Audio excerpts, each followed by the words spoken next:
이러한 상황에서 취임 엿새째인 이재명 대통령이 곧바로 주문한 건 물가 안정 대책입니다. 비상경제점검회의 시작 직후 라면값을 언급하면서 앞으로는 실무자들 설명을 가능한 직접 들을 테니 다음 회의부턴 과장급들과 함께 들어오라고 장 차관들을 압박한 건데요.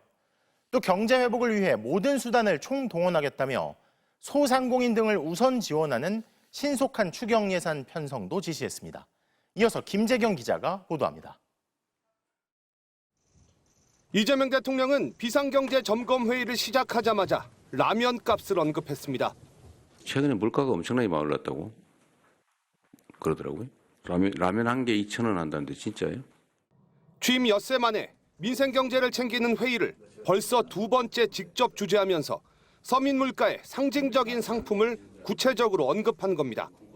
라면 값을 챙기라는 원론적인 주문에 그친 것도 아닙니다. 앞으로 과장들도 회의에 가능하면 함께 들어오라고 지시했습니다. 실무자 설명을 직접 듣겠다면서 대통령실 참모들과 각 부처 장차관들을 압박했습니다. 회의의 방점은 두 가지, 서민 물가 안정과 신속한 추가 경정 예산 편성이었습니다.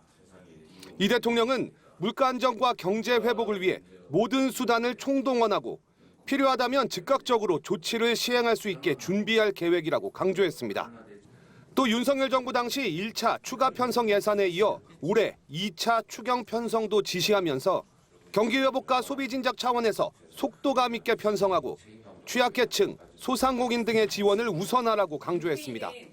경기 진작과 민생 안정을 위한 재정의 역할 강화가 필요하다는 공감대 속에 취임 이후 연일 실적과 성과를 강조하며 공직 기강을 잡아온 이 대통령은 공직자의 책임감을 거듭 강조했습니다.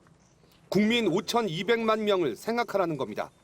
우리가 쓰는 1시간은 5,200만 시간의 가치가 있다. 그만큼 영향이 큰 거죠. 이 대통령의 핵심 공약 중 하나였던 1인당 25만 원의 민생회복 지원금이 2차 추경에 포함되는지 여부에 대해 대통령실은 추경 여력과 규모, 방식에 대해 더 심도 있는 논의가 필요하다며 다음 회의에서 구체화될 것이라고 설명했습니다. MBC 뉴스 김재경입니다. 다음 주 잡혀있던 이재명 대통령의 공직선거법 위반 사건 파기환송심 공판이 잠정 연기됐습니다. 재판부는 헌법상 대통령의 형사상 불소추 특권에 따라 재판을 연기한다고 밝혔는데요. 대통령 당선 시 진행 중이던 재판의 중지 여부를 놓고 그동안 논란이 있었는데 이에 대한 법원의 첫 판단이 나온 겁니다. 송정훈 기자가 보도합니다. 이재명 대통령 공직선거법 위반 사건 파기환송심을 맡고 있던 서울고법 재판부가 오는 18일로 예정됐던 공판을 연기하기로 했다고 밝혔습니다. 공판을 미루면서 다음 일정을 잡지 않고 추후 지정하기로 했습니다. 서울고법은 헌법 84조에 따라 이 같은 조치를 했다고 설명했습니다. 헌법 84조는 대통령은 내란이나 외환죄가 아니면 재직 중 형사상 소추를 받지 않는다는 대통령의 형사상 불소추 특권이 명시된 조항입니다. 다만 소추에 진행 중이던 재판도 포함되는지 명확한 규정이 없어 헌법학자들 해석은 엇갈렸습니다. 대법원도 담당 재판부가 독립적으로 판단할 문제라며 통일된 기준을 내놓지 않았습니다. 그런데 이번에 재판부의 첫 판단이 나온 겁니다. 이에 따라 선거법 위반 사건 재판은 이 대통령 퇴임 이후 5년 뒤 진행될 가능성이 큽니다. 관심은 이 대통령의 다른 사건을 심리하는 재판부들도 같은 결정을 할지에 쏠립니다. 서울고법 2건, 서울중앙지법 1건, 수원지법 2건 등 모두 5개 재판이 진행 중입니다. 1심에서 무죄가 선고된 위증교사 사건 서울고법 재판부는 대선 당일 예정됐던 공판을 미루면서 다음 일정은 추후 지정하기로 한 상황이라 사실상 재판을 중지한 거라는 분석도 나옵니다. 또 재판부가 그대로 재판을 진행하려고 해도 국정 최고 운영자인 대통령의 법정 출석을 담보할 수 없어 현실적으로 재판 진행이 불가능할 거라는 관측도 나옵니다. 한 법원장은 재판부 개별 판단이 원칙이긴 하지만 고등법원에서 나온 결론이니 다른 재판부도 존중할 것 같다고 했고 수도권 한 고법 부장판사는 각 재판장들이 판단할 부분이지만 다들 비슷하게 처리할 것 같다고 했습니다. 다른 재판부도 속속 재판 중지를 할 거라는 전망에 힘이 실리는 분위기지만 재판 중단 여부 판단은 개별 재판부의 몫이라 모든 재판이 중단될지 속단할 수 없다는 게 법조계의 지배적인 분석입니다. MBC 뉴스 송정훈입니다. 대통령실이 경호처 본부장급 간부 5명 전원을 대기 발령 조치했습니다. 윤석열 전 대통령 체포 과정에서 이를 방해한 혐의 등을 받고 있는 간부들인데요. 대통령실은 경호처 인적 쇄신과 이재명 대통령이 강조한 열린 경호, 낮은 경호를 시행하기 위한 조처라고 설명했습니다. 공윤성 기자입니다. 겹겹이 세워진 차벽 너머로 경호처 직원들과 경찰들이 몸싸움을 벌입니다.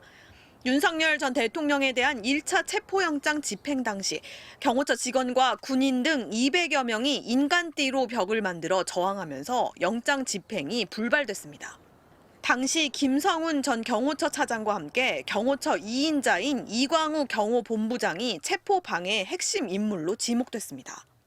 이 본부장은 2차 영장 집행에 앞서서는 실탄 80발을 관저 안으로 옮기도록 지시했다는 혐의도 받고 있습니다. 경호 구역 내에서 정당한 임무를 수행했을 뿐입니다. 이진아 경비안전본부장 역시 관저 경비를 담당하는 간부로 윤 대통령 체포 영장 집행을 저지한 혐의로 입건됐습니다. 김대경 경호처 지원본부장은 내란 비선으로 지목된 민간인 신분의 노상원 전 정보사령관에게 비화폰을 지급하는 데 연루됐다는 의혹을 받고 있습니다. 이 테스트 얘가 바로 노상원 씨한테 간 비화폰입니다. 예비역이라고 해서 예자를 썼다는 겁니다. 그 전반적인 내용에 대해서는 제가 여기서 좀 언급드리기가 조금 제한이 됩니다.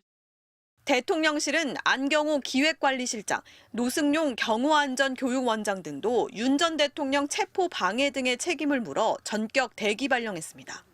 국민 정체를 위해 봉사해야 할 국가기관이 사실상 윤석열 전 대통령의 사병으로 전락해 많은 국민들의 공분을 샀습니다. 조처 직후 경호처는 입장문을 내 국민들로부터 신뢰를 잃은 점에 대해 스스로 성찰하며 뼈를 깎는 심정으로 거듭나겠다며 쇄신을 약속했습니다. MBC 뉴스 공윤선입니다.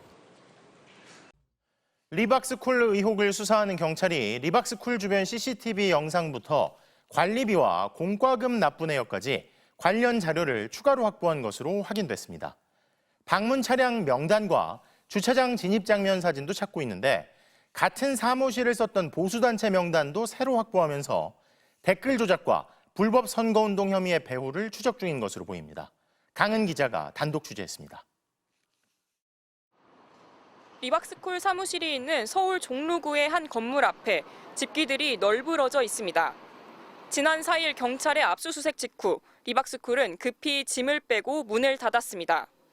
그런데 경찰이 압수수색 이틀 뒤 해당 건물 관리실에 리박스쿨과 관련한 자료를 추가로 요청한 걸로 확인됐습니다. 경찰은 우선 건물 출입구는 물론 주차장과 연결도로 등 외부에 설치된 모든 CCTV 영상을 확보했습니다. 윤석열 전 대통령 탄핵 심판 선고 이틀 전인 4월 2일부터 2달치가 넘는 분량으로 대선 기간 댓글 조작팀 운영 의혹을 받는 리박스쿨에 누가 드나들었는지를 확인하려는 걸로 보입니다. 최근 6개월간의 관리비 공과금 납부 내역과 리박스쿨과 같은 사무실을 쓴 단체 명단도 경찰이 입수한 걸로 파악됐습니다. 리박스쿨은 육사 총구국동지회, 전군 구국동지연합회 등 보수 성향의 예비역 단체들과 같은 사무실을 써왔고 늘봄학교 강사용 민간 자격증을 발급한 한국늘봄연합회도 이곳에 있었습니다. 노인들이 많이 들어오고 또 뭐 어떨 때는 청춘 남녀들이 많이 들어오고 어떨 때는 또 아줌마들이 연령대가 다른 팀들이 이렇게 그 요일을 달리해서 사무실에선 부정선거를 주장하는 문건이 여러 발견된 걸로 전해졌는데 경찰은 한 몸처럼 움직인 이들 단체에 누가 참여했는지 또 누가 주도했는지를 살펴보고 있습니다. 리박스쿨 등록 차량과 함께 방문 차량 명단도 요구했는데 탑승자를 유추할 수 있는 차량 사진 촬영본까지 찾고 있는 걸로 확인됐습니다. 경찰은 또 손효숙 대표 소환에 앞서 리박스쿨의 자금 출처를 들여다보기 위한 계좌 추적도 검토하고 있습니다. 하지만 리박스쿨 측은 댓글 작성은 자발적인 정치 참여였다며 혐의를 여전히 부인하고 있습니다. 더불어민주당은 오는 수요일 이주호 교육부 장관을 상대로 리박스쿨에 대한 긴급 현안 질의를 진행할 예정입니다. MBC 뉴스 강은입니다. 국내 창작 뮤지컬인 어쩌면 해피엔딩이 연극 뮤지컬계의 아카데미상으로 불리는 미국 토니상에서 작품상 등 모두 6개 부문상을 석권했습니다. 국내에서 창작된 뮤지컬 작품이 토니상을 수상한 건 이번이 처음인데 영화 기생충에 이른 성취 수준의 쾌거라는 평가가 나옵니다. 나세웅 뉴욕 특파원이 취재했습니다. 올해 미국 브로드웨이의 주인공은 한국 뮤지컬 어쩌면 해피엔딩이었습니다. 브로드웨이 최고 영예인 토니상 시상식에서 당당히 최고 작품상을 차지했습니다. The Tony Award goes to maybe Happy Ending. 이 밖에 나무주연상과 연출상, 극본상과 작사, 작곡상 등 모두 6개 부문상을 휩쓸었습니다. 국내에서 초연한 순수 창작 뮤지컬이 토니상을 수상한 건 이번이 처음입니다. 미래의 서울에서 낡아서 버려진 두 로봇이 서로를 이해하고 사랑을 깨달아간다는 내용. 작년 11월 브로드웨이에 처음 진출했을 때만 해도 거의 주목을 받지 못했습니다. 한국을 배경으로 한 오리지널 이야기는 아무도 몰랐고 프리뷰 동안 흥행이 잘 안 돼서 저희는 사실 공연이 곧 막을 내려야 할 줄 알았어요. 그러다 서서히 입소문을 타더니 지금은 6달째 매진 행렬을 이어가고 있습니다. I loved how much heart it had and how authentic the story was. The acting was wonderful. The scenery, everything was great. 유명 영화 원작에 초호화 캐스팅을 앞세운 경쟁작들을 따돌린 건 작가조차 예상 못한 쾌거입니다. 이야기의 완성도를 높이기 위해 오랫동안 굉장히 긴 시간 동안 애를 썼거든요. 한국과 미국 문화가 사실은 그렇게까지 멀지 않다고 생각이 돼요. 가장 중요한 거는 공감이 갈 만한 이야기인가. 이번 수상은 음악과 영화뿐만 아니라 공연 예술 분야에서도 한국 이야기의 힘이 통할 수 있다는 점을 보여주었습니다. 뉴욕에서 MBC 뉴스 나세웅입니다.